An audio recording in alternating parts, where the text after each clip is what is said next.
Hello friends, good morning. Welcome back to the channel Krupa Malnad. ನಾನು ಕೃಪಾ.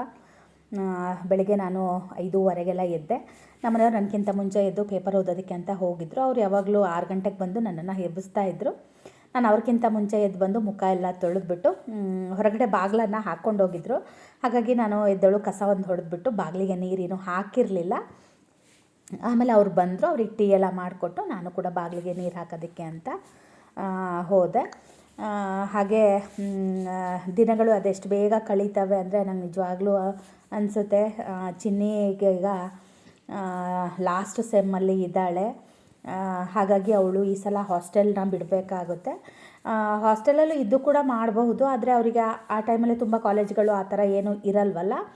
ಹಾಗಾಗಿ ಅವಳು ಹಾಸ್ಟೆಲ್ನ ಬಿಡ್ತೀನಿ ಅಂತ ಇದ್ಲು. ಆದರೆ ನಮ್ಮ ಮನೆಯವರಿಗೆ ಸ್ವಲ್ಪನೂ ಇಷ್ಟ ಇರಲಿಲ್ಲ ಹಾಸ್ಟೆಲ್ ಬಿಡೋದು ಬೇಡ ಅಂತ. ನಾವು ಮುಂಚೆನೂ ಅಷ್ಟೇ, ಅವಳು ಹಾಸ್ಟೆಲ್ ಅವಳಿಗೆ ಸಿಕ್ಕಿರಲಿಲ್ಲ. ಅಡ್ಮಿಷನಿಗೆ ಹೋದಾಗ ಅದೇನೋ ಲಾಸ್ಟು ಟೈಮಲ್ಲಿ ನಮಗೆ ಒಂದೇ ಒಂದು ಸೀಟ್ ಖಾಲಿ ಇತ್ತು. ನಾವು ಪಟ್ಟಂತ ಹೋಗಿ ನೋಡಿದ್ವಿ, ಪಟ್ಟಂತ ಬಂದು ದುಡ್ಡನ್ನ ಅಲ್ಲೇ ತಕ್ಷಣ ಪೇ ಮಾಡಿದ್ದಕ್ಕೆ ನಮಗೆ ಅವಳಿಗೆ ಸೀಟ್ ಸಿಕ್ತು. ಇಲ್ಲ ಅಂದಿದ್ರೆ ನಾವು ಹಾಸ್ಟೆಲ್ದೇ ಪಿ ಜಿಗಳು ಇರ್ತವೆ, ಅವರು ಕಾಲೇಜಲ್ಲಿ ಹೋದಾಗ ಹೇಳ್ತಾರೆ, ಅವರು ಹಾಸ್ಟೆಲ್ಗಿಂತ ಪಿ ಜಿಗಳನ್ನ ಜಾಸ್ತಿ ರೆಫರ್ ಮಾಡ್ತಾರೆ, ಅಥವಾ ಅವ್ರಿಗೇನಾದರೂ ಲಿಂಕ್ ಇರುತ್ತೋ ಏನೋ ಅನ್ನೋದು ನನಗೆ ಗೊತ್ತಿಲ್ಲ. ಆ ಥರ ನಮಗೂ ಕೂಡ ಹೇಳಿದರು. ಆದರೆ ನಮಗೆ ಹಾಸ್ಟೆಲ್ಗೆ ಚಿನ್ನಿಗೆ ಸೀಟ್ ಸಿಕ್ತು. ಹಾಗಾಗಿ ನಾವು ಹಾಸ್ಟೆಲಲ್ಲೇ ಬಿಟ್ವಿ. ಅದೇ ಈ ಸಲ ಅವಳು ಹಾಸ್ಟೆಲ್ನ ಬಿಟ್ಟು ಪಿ ಜಿಗೆ ಹೋಗಬೇಕು. ಹಾಸ್ಟೆಲ್ನ ಅವಳು ವೆಕೇಟ್ ಮಾಡಿದ್ದಾಳೆ.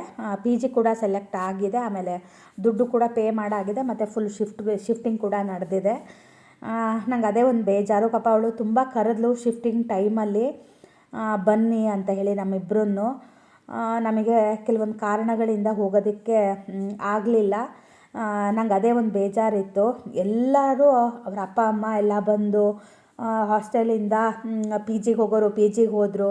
ಆಮೇಲೆ ಕೆಲವೊಬ್ಬರಿಗೆಲ್ಲ ಮನೆ ಮಾಡಿ ಕೊಟ್ಟಿದ್ದಾರೆ.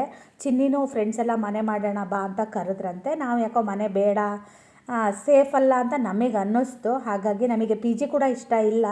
ನಮ್ಮನೆಯವರಿಗಂತೂ ಒಂಚೂರು ಪಿ ಜಿನೂ ಇಷ್ಟ ಇಲ್ಲ. ಅವ್ರಿಗೆ ಹಾಸ್ಟೆಲ್ಲೇ ಸೇಫು ಅನ್ನೋ ಥರ ಇತ್ತು. ಆದರೆ ಮತ್ತೇನಾಗಿದೆ ಅಂದರೆ ಹಾಸ್ಟೆಲನ್ನ ಹೊಡಿತಾ ಇದ್ದಾರಂತೆ. ಹಾಗಾಗಿ ಅವ್ರಿಗೆ ಕಾಲೇಜ್ ಕ್ಯಾಂಪಸಲ್ಲಿ ಒಂದು ಹಾಸ್ಟೆಲ್ ಇದೆ, ಅಲ್ಲಿ 7 ಶೇರಿಂಗ್ 8 ಶೇರಿಂಗ್ ಥರ ಮಾಡ್ತಾ ಇದ್ದಾರೆ. ಅವಳು ಯಾವಾಗಲೂ 2 ಶೇರಿಂಗ್ ಇಲ್ಲ 3 ಶೇರಿಂಗಲ್ಲಿ ಇದ್ದು ಅಭ್ಯಾಸ ಆಗಿರೋದ್ರಿಂದ, ಮತ್ತು ಅಲ್ಲಿ ಕಾಮನ್ ಬಾತ್ರೂಮು ಟಾಯ್ಲೆಟ್ ಎಲ್ಲ ಯೂಸ್ ಮಾಡಬೇಕಾಗುತ್ತೆ. ಹೆಣ್ಮಕ್ಳಿಗೆ ಗೊತ್ತಲ್ವ, ಸ್ವಲ್ಪ ಹೈಜಿನ್ ಇರೋಂಥದ್ದು ಆದರೆ ತುಂಬ ಒಳ್ಳೆಯದು ಅಂತ ಹೇಳಿ ನಾವೀಗ ಅವಳನ್ನ ಪಿ ಜಿಗೆ ಹೋಗೋದಕ್ಕೆ ನಾವು ಕೂಡ ಒಪ್ಕೊಂಡ್ವಿ. ಬಟ್ಟೆಗಳೆಲ್ಲ ಶಿಫ್ಟ್ ಆಗಿದೆ. ಅದೇ ಅವಳು ಬೇಜಾರು ಮಾಡ್ತಾಯಿದ್ಲು. ಎಲ್ಲರೂ ತಂದೆ ತಾಯಿ ಬಂದು ಹಾಸ್ಟೆಲ್ಲಿಂದ ಬಟ್ಟೆ ಎಲ್ಲ ಕೊಟ್ಟು ಹೋದರು. ಶಿಫ್ಟ್ ಮಾಡಿ ಪ್ಯಾಕ್ ಮಾಡಿ ಮತ್ತು ಅನ್ಪ್ಯಾಕ್ ಮಾಡಿ ಜೋಡಿಸಿ ಎಲ್ಲ ಹೋದರು. ನೀವು ಮಾತ್ರ ನನಗೆ ಬಂದಿಲ್ಲ ಅಂತ ಹೇಳಿದ್ಲು. ನಮಗೂ ಕೂಡ ಬೇಜಾರಾಯಿತು. ನನಗೂ ತುಂಬ ಹೋಗಬೇಕು ಅಂತ ಅನಿಸಿತು. ಈಗ 2 ವರ್ಷ ಆಯಿತು ನಾವು ಕೂಡ ಹೋಗಿಲ್ಲ. ಹೋಸಲನೂ ಅಷ್ಟೇ ನಾವು ಫೀಸ್ ಕೂಡ ಆನ್ಲೈನಲ್ಲೇ ಪೇ ಮಾಡಿದ್ವಿ. ಈ ಸಲ ಏನಾಗುತ್ತೋ ಗೊತ್ತಿಲ್ಲ. ಈ ಸಲನಾದರೂ ಬನ್ನಿ ಅಂತಿದ್ದಾಳೆ. ಅದಕ್ಕೆ ನಾನು ಅಂದೆ, ನಮ್ಮ ಮಕ್ಳಿಗೆ ಏನಾಗಿದೆ ಅಂದರೆ ನಾವು ಅಪ್ಪ ಅಮ್ಮ ಇದ್ದು ಇಲ್ದಿರೋ ರೀತಿ ಆಗಿದೆ. ನಂಗೆ ಅದೇ ಒಂದು ಬೇಜಾರು ಕೂಡ ಆಯಿತು. ನಾನು ಅದಕ್ಕೆ ಒಂದು 2-3 ದಿನ ಸ್ವಲ್ಪ ಬೇಜಾರದಲ್ಲಿ ಕೂಡ ಇದ್ದೆ. ನಾವು ಶ್ರೇಯಗೂ ಅಷ್ಟೇ ಪಾಪ ಆ್ಯನ್ವಲ್ ಡೇ ಟೈಮಲ್ಲಾಗಲಿ ಅಥವಾ ಏನೋ ಒಂದು ಫಂಕ್ಷನ್ ಇತ್ತು, ಆ ಟೈಮಲ್ಲೂ ನಾವು ಹೋಗೋಕ್ಕಾಗಿಲ್ಲ. ಕೆಲವೊಂದನ್ನು ನಾನು ಹೇಳಬಹುದು, ಹೇಳೋಕ್ಕೂ ಆಗಲ್ಲ, ಅನುಭವಿಸೋಕ್ಕೂ ಆಗಲ್ಲ ಅನ್ನೋ ರೀತಿ ಇದೆ. ನಾನು ಅದೇ ಚಿನ್ನಿಗೆ ಅಂದೆ, ಪಾಪ ಚಿನ್ನಿ ಫ್ರೆಂಡ್ ಮನೆ ಮಾಡಿದಾರಲ್ವ, ಅಲ್ಲಿ 2 ಡೇಸ್ ಇದ್ಲು ಅವಳು. ಭಾನುವಾರ ತನಕ ಇದ್ದು ಭಾನುವಾರ ಹೋಗಿ ಅಲ್ಲಿಗೆ ಹೋಗ್ತೀನಿ ಪಿ ಜಿಗೆ ಅಂತ ಹೇಳಿದ್ದಾಳೆ. ನಾನೇನು ವಿಡಿಯೋ ಎಡಿಟ್ ಸಂಜೆ ಮಾಡ್ತಾಯಿದ್ದೀನಿ. ಇಲ್ಲಿವರೆಗೂ ಅವಳಿನೂ ಪಿ ಜಿಗೆ ಹೋಗಿಲ್ಲ. ಪಿ ಜಿ ರೂಮೆಲ್ಲ ಚೆನ್ನಾಗಿದೆ. ಮತ್ತು ಚಿನ್ನಿ ಅವಳು ಫ್ರೆಂಡ್ ಮನೇಲಿ ಉಳಿದಿದ್ಲಲ್ಲ, ಗೃಹ ಪ್ರವೇಶದ ದಿನ ಪಾಪ ಆ ಹುಡುಗಿಯರು ಗೃಹ ಪ್ರವೇಶ ಎಲ್ಲ ಮಾಡಿದ್ದಾರೆ. ಅಂದರೆ ಪೇರೆಂಟ್ಸ್ ಎಲ್ಲ ಬಂದಿದ್ರಲ್ವ, ಅಡುಗೆ ಎಲ್ಲ ಮಾಡಿ ಮತ್ತು ಫ್ರೆಂಡ್ಸ್ ಎಲ್ಲ ಸೇರಿ ಪಾಯಸ ಜಾಮೂನು ಅದೆಲ್ಲ ಮಾಡಿ ಎಲ್ಲ ಆಯಿತು. ಮಧ್ಯಾಹ್ನದ ಮೇಲೆ ಇವಳೆಲ್ಲ ಹೋಗೋದಕ್ಕೆ ಹೋಗಿ ಜಾರಿ ಬಿದ್ದು ಕಾಲಿನ ಉಗುರು ಕಟ್ಟಾಗಿಬಿಟ್ಟಿದೆ. ನನಗೆ ಹೇಳಲೇ ಇಲ್ಲ ಅವಳು. ಕಟ್ಟಾಗಿದೆ ಅಂದರೆ ಫುಲ್ ಉಗುರೇ ಹೋಗಿದೆ. ಒಂದು ಹೆಬ್ಬೆರಳು ಇದೆಯಲ್ಲ, ಅದು ಏನಕ್ಕೋ ತಾಗಿ ನೀರಿತ್ತು, ಜಾರಿನೋ ಏನೋ ಗೊತ್ತಿಲ್ಲ, ಬಿದ್ದಿದ್ದಾಳೆ. ಉಗುರು ಪೂರ್ತಿ ಹೋಗಿಬಿಟ್ಟಿದೆ. ಕೊನೆಗೆ ಅವರೇ ಡಾಕ್ಟ್ರ್ ಹತ್ರ ಕರ್ಕೊಂಡೋಗಿ ಆ ಉಗುರನ್ನ ಪೂರ್ತಿ ಕಿತ್ತು ತೆಗೆದಿದ್ದಾರಂತೆ. ಅವ್ರ ಫ್ರೆಂಡ್ಸೇ ದಿನ ಕರ್ಕೊಂಡೋಗಿ ಡ್ರೆಸ್ ಮಾಡೋದು ಅದನ್ನು ಮಾಡಿಸ್ತಾ ಇದ್ದಾರಂತೆ. ಇವಳ ಹತ್ರ ₹1 ದುಡ್ಡು ಖರ್ಚು ಮಾಡೋಕ್ಕೆ ಬಿಟ್ಟಿಲ್ಲ ಅಂತ ಹೇಳಿದ್ಲು. ನಾನು ಹಂಗೆ ಮಾಡಬೇಡ, ಯಾಕಂದರೆ ಮಕ್ಕಳು ಎಲ್ಲರೂ ಪೇರೆಂಟ್ಸ್ ಹತ್ರನೇ ದುಡ್ಡು ಕೇಳಬೇಕು. ಈಗ ಅವರವರೇ ದುಡಿದು ಮಾಡಿಸಿದ್ರೆ ಓಕೆ, ಆದರೆ ಎಲ್ಲ ಮಕ್ಕಳು ತಂದೆ ತಾಯಿ ಕೇಳೇ ಇದು ಮಾಡಬೇಕಲ್ವ, ಅವ್ರಿಗೆ ಅವ್ರು ದುಡ್ಡು ಕೊಡು, ಎಷ್ಟಾಗಿದೆ ಕೇಳಿ ಅಂತಲೂ ಹೇಳಿದೆ. ದಿನ ಅದೇ ಇದಕ್ಕೆ ಡ್ರೆಸ್ಸಿಂಗಿಗೂ ಕೂಡ ಕರ್ಕೊಂಡು ಹೋಗ್ತಾ ಇದ್ದಾರಂತೆ. ಗಾಯ ಎಲ್ಲ ಚೆನ್ನಾಗಿ ಮಾದಿದೆ ಅಂತಲೂ ಹೇಳಿದ್ಲು. ಅದೇ ಉಗುರು ಬರೋಕ್ಕೆ ಸ್ವಲ್ಪ ಟೈಮ್ ಆಗುತ್ತೆ ಅಂತ ಹೇಳಿದ್ಲು. ಅಷ್ಟೇ. ಹಾಗೆ ಶ್ರೇಯು ಕೂಡ ಭಾನುವಾರ ಫೋನ್ ಮಾಡಿದ್ದ. ಅವನಿಗೆ ಇನ್ನೂ ಫೋನ್ ಸಿಕ್ಕಿಲ್ಲ, ಆದರೆ ಯಾವುದೋ ಸರ್ ಅವರಿಗೆ ಫೋನ್ ಕೊಟ್ರಂತೆ, ಅಂದರೆ 5 ನಿಮಿಷ ಮಾತಾಡೋದಕ್ಕೆ. ಸಂಡೇ ಆಗಿರೋದ್ರಿಂದ ಅದು ಕೂಡ ಒಂದು ಖುಷಿ ಅಂತ ಅನ್ನಿಸ್ತು.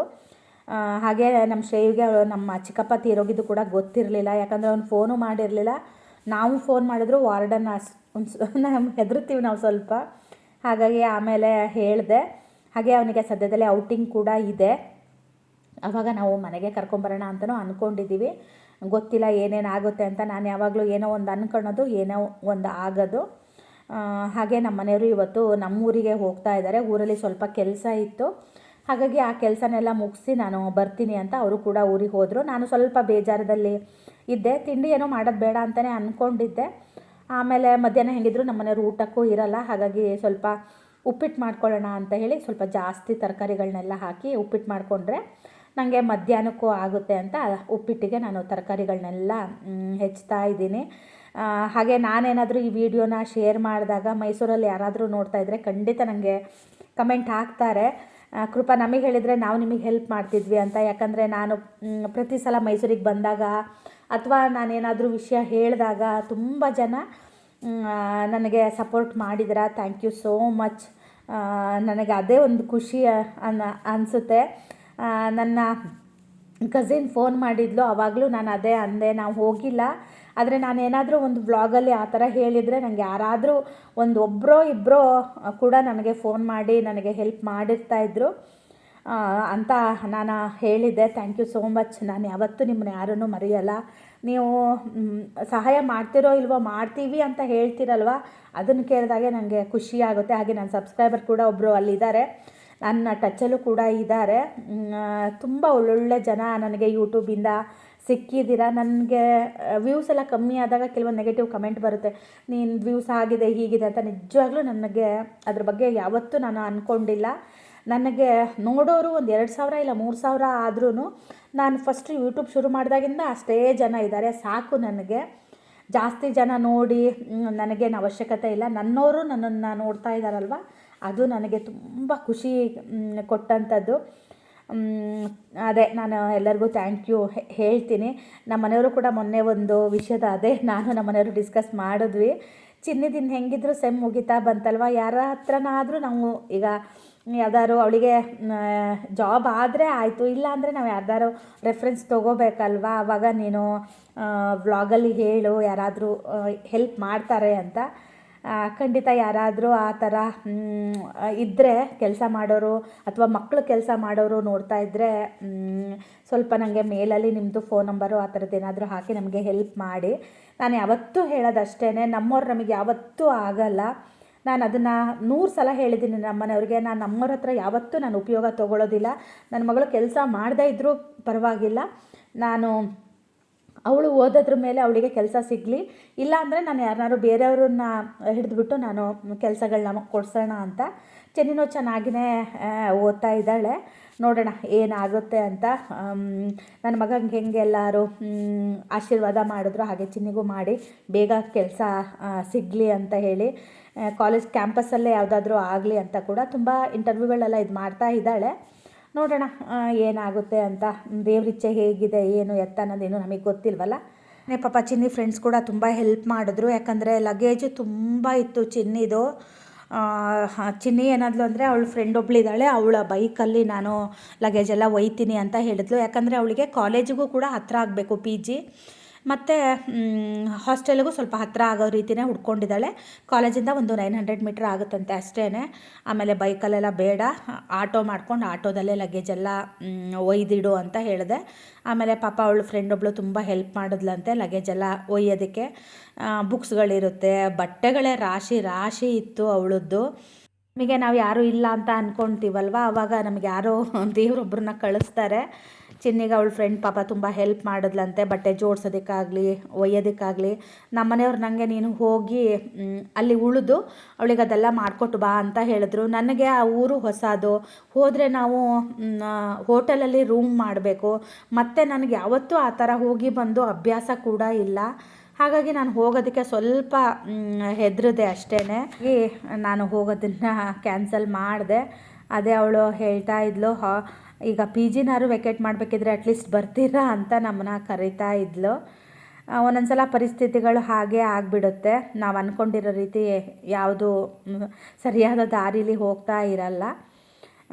ನಾನು ಎದ್ದವಳು ಮೇಲ್ಗಡೆ ಬೆಡ್ಡೇನು ಕ್ಲೀನ್ ಮಾಡಿರಲಿಲ್ಲ. ಹಾಗಾಗಿ ಈಗ ಉಪ್ಪಿಟ್ಟಿಗೆಲ್ಲ ರೆಡಿ ಮಾಡಿ ಕೆಳಗಡೆ ಎಲ್ಲ ಕ್ಲೀನ್ ಮಾಡಿದೆ. ದಿವಾನ ಕೂಡ ಎಲ್ಲ ತೆಗೆದು ವಾಶಿಗೆ ಹಾಕಿ ಎಲ್ಲ ಮಾಡಿದೆ. ಈಗ ನಾನು ಮೇಲೆ ಬಂದು ಬೆಡ್ಡನ್ನು ಕ್ಲೀನ್ ಮಾಡೋಣ ಅಂತ ಬಂದಿದ್ದೀನಿ. ಬೆಡ್ಶೀಟ್ ತೆಗಿಲೋ ಅಂತ ನೋಡ್ತಾ ಇದ್ದೀನಿ. ಏನಂದರೆ ಇದು ನಾನು ಬೆಡ್ಶೀಟನ್ನ ತೊಗೊಂಡಿದ್ದೆ, ಇದ್ರದ್ದು ಪಿಲ್ಲೋ ಎಲ್ಲೋ ಕಳೆದೋಗ್ಬಿಟ್ಟಿದೆ, ಎಲ್ಲಿ ಹುಡುಕಿದ್ರೂ ಸಿಗ್ತಾ ಇಲ್ಲ. ಹಾಗಾಗಿ ಇದನ್ನು ನಾನು ಯೂಸೇ ಮಾಡಿರಲಿಲ್ಲ. ಅದಕ್ಕೇ ಇವತ್ತಲ್ಲ, ಇದನ್ನು ಒಂದು ವಾರದಿಂದ ಹಿಂದೆ ಬೆಡ್ಶೀಟನ್ನು ಹಾಸಿದ್ದೀನಿ. ಅದಕ್ಕೆ ಬೇರೆ ಯಾವುದೋ ಒಂದು ಪಿಲ್ಲೋನ ಹಾಕಿದ್ದೆ. ನಂಗೆ ಯಾಕೋ ಗೊತ್ತಿಲ್ಲ, ಅದೊಂಥರ ನನಗೆ ಸರಿ ಅಂತ ಅನ್ನಿಸ್ತಾ ಇರಲಿಲ್ಲ. ಎಷ್ಟು ಹುಡುಕಿದ್ರೂ ಸಿಗ್ತಾ ಇಲ್ಲ. ಒಂದೊಂದು ಸಲ ಹಾಗೆ ಅಲ್ವಾ, ನಾವು ಎಲ್ಲೋ ಇಟ್ಟು ಎಲ್ಲೋ ಹುಡುಕ್ತೀವೋ ಅಥವಾ ಅಲ್ಲೇ ಇರುತ್ತೆ, ನನಗೆ ಸಿಗಲ್ಲ ಆ ಥರ. ಹೋದ ಸಲನೂ ಅಷ್ಟೇ, ನಾನು ನಮ್ಮ ಮಾವನದು ಮದುವೆಗೆ ಹೋಗಿದ್ದೆ ಗೊತ್ತಾ, ನಮ್ಮ ಅಮ್ಮನ ಚಿಕ್ಕಪ್ಪನ ಮಗನ ಮದುವೆಗೆ. ಬ್ಲೌಸು ವಾರ್ಡ್ರೋಬಲ್ಲೇ ಇದೆ, ಹುಡುಕಿದ್ದೀನಿ ಅಂದರೆ ಅದು ಹೇಳಬಾರ್ದು. ಎಲ್ಲ ವಾರ್ಡ್ರೋಬೆಲ್ಲ ಕಿತ್ತು ಹಾಕಿ ಹುಡುಕಿದ್ರೂ ನನಗೆ ಸಿಗಲಿಲ್ಲ. ಆಮೇಲೆ ಹೆಂಗೆಂಗೋ ಮಾಡಿ ಸಿಕ್ತು. ಹಾಗೆಯೇ ನಾನು ಶ್ರೇಯುಗೆ ಒಂದಷ್ಟು ಪ್ಯಾಂಟ್ಗಳು, ನಮ್ಮನೆಯವರಿಗೆ ಸ್ವಲ್ಪ ನಮ್ಮನೆಯವ್ರು ಸ್ವಲ್ಪ ದಪ್ಪಾಗಿದ್ದಾರೆ ಅಂದೆ ಗೊತ್ತಾ, ಸುಮಾರೆಲ್ಲ ಪ್ಯಾಂಟ್ಗಳು ಅವರು ನಂಗೆ ಬರಲ್ಲ ಅಂತ ಇಟ್ಟಿದ್ರು, ಯಾರಿಗಾದರೂ ಕೊಡು ಅಂತ. ನಾನು ಅವತ್ತು ಊರಿಗೆ ಹೋದೆ ಅಲ್ಲ, ಆವಾಗ ನಾನು ಅಂದೆ ಬೇಡ ನೋಡೋಣ, ಶ್ರೇಯು ಹಾಕಿದ್ರೆ ಹಾಕಲಿ ಅಂತ ಹೇಳಿ ನಾನು ಅವನ್ನ ಕ್ಲೀನಾಗಿ ವಾಶ್ ಮಾಡಿದ್ದೀನಿ. ನಮ್ಮನೆಯವ್ರು ಹೆಂಗಂದರೆ ಒಂದು ಜೀನ್ಸ್ನ ಒಂದು 7ರಿಂದ 8 ಸಲ ಹಾಕಿ ವಾಶಿಗೆ ಕೊಡ್ತಾರೆ. ಅದು ನಮ್ಮ ಶ್ರೇಯುಗೆ ಇಷ್ಟ ಆಗಲ್ಲ, ನನಗೂ ಅಷ್ಟೇ. ಅವರು ಹಾಗೆ ಅನ್ನೋದು, ಜೀನ್ಸ್ಗಳನ್ನೆಲ್ಲ ವಾಶ್ ಮಾಡಿದ್ರೆ ಹಾಳಾಗಿಬಿಡುತ್ತೆ ಅಂತ ಹೇಳ್ತಾರೆ. ಅವನು ಹೋದ ಸಲನೂ ನಮ್ಮನೆಯವ್ರು ಒಂದು ಜೀನ್ಸ್ ಕೊಟ್ಟಿದ್ರು ಅವನಿಗೆ. ಅದೊಂಥರ ಸ್ವಲ್ಪ ಒಂಥರ ಕಲೆ ಥರ ಅನ್ನಿಸ್ತಾ ಇತ್ತಂತೆ ಅವನಿಗೆ. ಅದಕ್ಕೆ ಅವ್ನು ಹಾಕೋಕ್ಕೆ ಹಿಂದೆ ಮುಂದೆ ನೋಡ್ತಾ ಇದ್ದ. ಅದಕ್ಕೆ ಏನು ಮಾಡಿದೆ ಅಂದರೆ, ಈ ಪ್ಯಾಂಟ್ಗಳನ್ನೆಲ್ಲ ಒಂದೊಂದು ಸಲ ಅಲ್ಲ 2 ಸಲ ವಾಶ್ ಮಾಡಿ ಅದನ್ನು ಒಣಗಿಸಿದ್ದೆ. ಈಗ ಅದನ್ನು ಕೂಡ ಎಲ್ಲ ಮಡ್ಚಿಬಿಟ್ಟು ಶ್ರೇಯುನ ಬೀರಿಗೆ ಹಾಕ್ತೀನಿ. ಅವನು ಬಂದಾಗ ಅದನ್ನು ಹಾಕ್ಕೊಂಡ್ಲಿ, ಇಲ್ಲ ಅಂದರೆ ನಾನು ಯಾರಿಗಾದರೂ ಕೊಡೋಕ್ಕಾಗುತ್ತೆ ಅಂತ ಸುಮಾರೆಲ್ಲ ಮೇಲ್ಗಡೆ ಕೆಲಸ ಮುಗಿಸಿ ಈಗ ಬಂದೆ. ಟೈಮ್ ಬಂದು 9 ಗಂಟೆ. ಯಾರೂ ಇಲ್ಲ ಅಂದರೆ ಆರಾಮಾಗಿ ನಮಗೆ ಹೆಂಗೆ ಬೇಕೋ ಹಾಗೆ ಇದ್ದು ಕೆಲಸನ ಮುಗಿಸ್ಕೊಬೋದು. ನಾನು ಕೆಳಗಡೆನೂ ನೆಲ ಒರೆಸ್ಕೊಂಡೆ, ಅತ್ಲಾಗ ತಿಂಡಿ ತಿಂದುಬಿಡೋಣ ಅಂತ ಅಂದ್ಕೊಂಡೆ. ಅಷ್ಟೊತ್ತಿಗೆ ನಮ್ಮ ಮನೆಯವ್ರದ್ದು ಫೋನ್ ಬಂದಿತ್ತು. ತಿಂಡಿ ತಿಂದು ಉಳಿದಿರೋ ಕೆಲಸಗಳೆಲ್ಲ ಮಾಡ್ಕೊ, ಮಧ್ಯಾಹ್ನ ಹೆಂಗಿದ್ರು ನೀನು ಅಡುಗೆ ಏನೂ ಮಾಡ್ಕೊಳ್ಳೋದಿಲ್ಲ ಅಂತ ಹೇಳಿದ್ರು. ಅವ್ರು ಹೇಳಿದ್ದು ಸರಿ ಅಂತ ಅನ್ನಿಸ್ತು. ಹಾಗಾಗಿ ಉಪ್ಪಿಟ್ಟು ಮಾಡೋಣ ಅಂತ ಈಗ ಉಪ್ಪಿಟ್ಟನ್ನ ಮಾಡ್ಕೊತಾ ಇದ್ದೀನಿ. ಇವತ್ತು ಅಕ್ಕಿ ರವೆ ಉಪ್ಪಿಟ್ಟನ್ನ ಮಾಡಿದೆ. ಏನಾಯಿತು ಅಂದರೆ, ಅದು ನೀರು ಕಮ್ಮಿ ಆಯಿತೋ ಏನೋ ಗೊತ್ತಿಲ್ಲ, ಕುಕ್ಕರಲ್ಲಿ ತಳ ಹಿಡಿದು ಬಿಟ್ಟಿತ್ತು. ಯಾವತ್ತೂ ಅಂದರೆ ಹಿಡಿಯುತ್ತೆ ಉಪ್ಪಿಟ್ಟು, ತಳ ಹಿಡಿಯುತ್ತೆ ಕುಕ್ಕರಲ್ಲಿ ಮಾಡಿದಾಗ, ಆದರೆ ಇಷ್ಟು ಹಿಡ್ದಿರಲ್ಲ, ಸ್ವಲ್ಪ ಜಾಸ್ತಿನೇ ತಳ ಹಿಡಿದುಬಿಟ್ಟಿತ್ತು. ಮಧ್ಯಾಹ್ನ ತಿನ್ನಬೇಕಿದ್ರೆ ಸ್ವಲ್ಪ ಅದು ಕಹಿ ಕಹಿ ಅಂತ ಅನ್ನಿಸ್ತಾ ಇತ್ತು. ಕೆಲವೊಬ್ಬರಿಗೆಲ್ಲ ಸೀದೋಗಿರೋ ಉಪ್ಪಿಟ್ಟಂದರೆ ಇಷ್ಟ, ನನಗೂ ಇಷ್ಟ, ಆದರೆ ಇಷ್ಟು ಸೀದೋದ್ರೆ ಇಷ್ಟ ಆಗಲ್ಲ. ಇವತ್ತು ನಮ್ಮನೆಯವರಿದ್ದರೆ ಪ್ರಾಪರಾಗಿ ಮಾಡ್ತಾಯಿದ್ದೆ. ಇವತ್ತು ಉಪ್ಪಿಟ್ಟು ಮಾಡ್ತಿರ್ಲಿಲ್ಲ. ನಮ್ಮನೆಯವ್ರು ಇದ್ದಿದ್ದರೆ, ನಾನೆಲ್ಲಾದರೂ ಹೋಗಬೇಕು ಅಥವಾ ಅರ್ಜೆಂಟ್ ಏನಾದರೂ ಇದ್ದರೆ ಮಾತ್ರ ಉಪ್ಪಿಟ್ಟು ಮಾಡೋದು, ಇಲ್ಲ ಹಬ್ಬ ಹುಣ್ಣಿಮೆಗಳಲ್ಲಿ ಮಾತ್ರ. ನಮ್ಮಲ್ಲಿ ಹಳ್ಳಿಗಳಲ್ಲಿ ಹಾಗೇ, ನಮ್ಮಲ್ಲಿ ಹಬ್ಬ ಬರಬೇಕು, ಇಲ್ಲ ಅಂದರೆ ನಾವೆಲ್ಲರೂ ಅರ್ಜೆಂಟಿಗೆಲ್ಲರೂ ಹೋಗಬೇಕು ಅನ್ನೋ ಟೈಮಲ್ಲಿ ಮಾತ್ರ ಉಪ್ಪಿಟ್ಟನ್ನು ಮಾಡ್ತೀವಿ. ನನಗೆ ಸ್ವಲ್ಪ ತರಕಾರಿಗಳು ಜಾಸ್ತಿ ಹಾಕಿ ಮಾಡಿದ್ರೆ ಇಷ್ಟ ಆಗುತ್ತೆ. ಹಾಗಾಗಿ ನಾನು ಸ್ವಲ್ಪ ತರಕಾರಿನ ಜಾಸ್ತಿ ಹಾಕಿದ್ದೀನಿ. ಹಾಗೆಯೇ ಸ್ವಲ್ಪ ಮೊಸರು ಇತ್ತು, ಸ್ವಲ್ಪ ಹುಳಿ ಆದಂಗೆ ಆಗಿತ್ತು. ಅದಕ್ಕೇ ನಾನು ಅದನ್ನು ಮೊಸರನ್ನು ಕೂಡ ನಾನು ಮಿಕ್ಸಿಲಿ ಒಂದು ರೌಂಡ್ ಹಾಗೆ ಕಡಿದ್ಬಿಟ್ಟು ಮೊಸರು ಉಪ್ಪಿಟ್ಟು ಮಾಡೋಣ ಅಂತ ಮೊಸರು ಉಪ್ಪಿಟ್ಟನ್ನು ಮಾಡಿದೆ. ನೋಡ್ಬೋದು ಇಷ್ಟು ಕರೆಕ್ಟಾಗಿದೆ. ಉಪ್ಪಿಟ್ಟಿನ ಇದು ಆದರೆ ಅದು ಯಾಕೆ ಗೊತ್ತಿಲ್ಲ ತಳ ಹಿಡೀತು ಅಂತ. ಹಾಗಾಗಿ ಅದು ಕುಕ್ಕರು ಒಂದು ವಿಜಲ್ ಹೊಡೀಲಿ ಅಂತ ಕಾಯ್ತಾ ಇದ್ದೆ. ಹಾಗೆ ಒಂದು ಸ್ವಲ್ಪ ಪಾತ್ರೆಗಳಿತ್ತು, ಅದಷ್ಟು ನಾವು ಒರೆಸಿ ಎಲ್ಲ ತೆಗೆದಿಟ್ಬಿಡೋಣ ಅಂತ. ಏನಾಗುತ್ತೆ ಅಂದರೆ ಗಾಜಿಂದೆಲ್ಲ ನಾನು ಬೇರೆನೇ ಇಟ್ಕೊಂಡಿರ್ತೀನಿ, ಅಂದರೆ ಬೇರೆ ಪಾತ್ರೆಗಳ ಜೊತೆಗೆ ಸೇರಿಸಿದಾಗ ಅದೆಲ್ಲರೂ ಬಿದ್ದು ಒಡೆದೋಗ್ಬಿಡುತ್ತೆ ಅಂತ ಅದನ್ನು ನಾನು ಇದು ಮಾಡ್ತೀನಿ. ಇದು ಯಾಕೋ ಗೊತ್ತಿಲ್ಲ, ಬೆಳಗ್ಗೆ ನಾನು ಒರೆಸ್ಬೇಕಿದ್ರೆ ಮರ್ತೋಗಿತ್ತೋ ಏನೋ.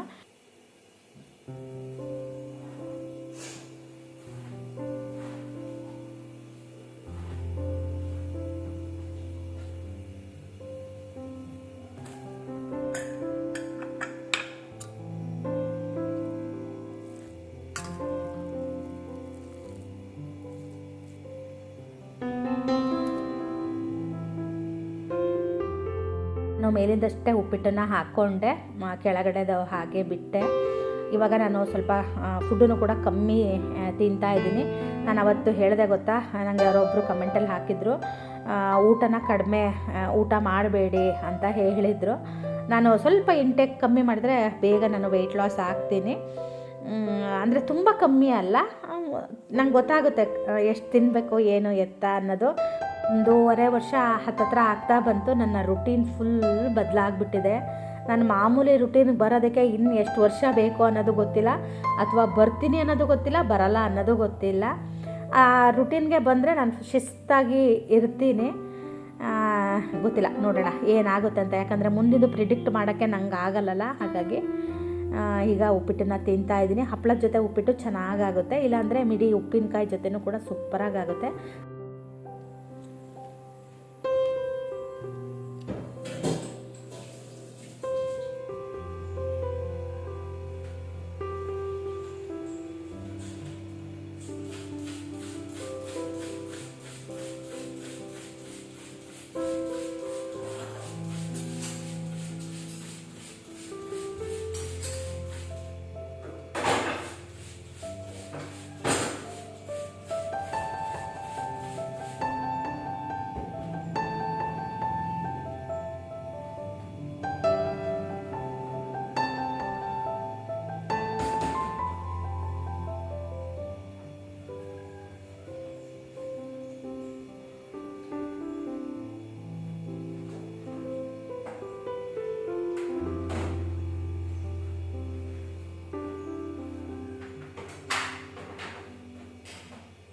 ಅಲ್ಲಿಗೆ ಮೆಹಂದಿ ಕೂಡ ಹಚ್ಕೊಂಡಿದ್ದೀನಿ. ಹಾಗೆ ಸ್ನಾನ ಆಗಿ ಪೂಜೆನೂ ಆಯಿತು, ಕೆಲಸ ಎಲ್ಲ ಆಯಿತು.